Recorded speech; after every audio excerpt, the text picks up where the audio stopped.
আসসালামু আলাইকুম রহমতুল্লাহ। আশা করি সবাই ভালো আছেন। আলহামদুলিল্লাহ, আমিও ভালো আছি। আজকে আমার মনটা আসলে অনেকটা খুশি, কারণ হচ্ছে যে আমি ইনকিউবেটরে বাচ্চা ফুটাবো বলে একটা স্বপ্ন ছিল।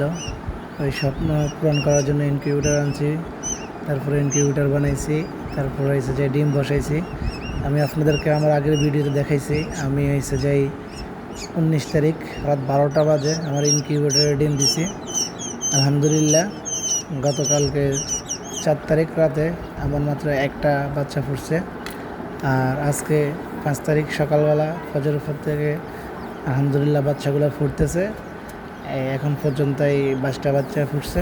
আমরা 33টা ডিম বসাইছি, ওইখান থেকে 2টা ডিম আমাদের আগেই নষ্ট হয়ে গেছে, ওইগুলো আমরা আগেই ফেলাই দিছি।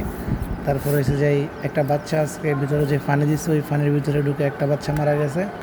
আলহামদুলিল্লাহ এখন পর্যন্ত 22টা বাচ্চা ফুটছে। আলহামদুলিল্লাহ এখন পর্যন্ত সুস্থ আছে। বাকি 8টা আছে, ওইগুলো আশা করি ফুটবে।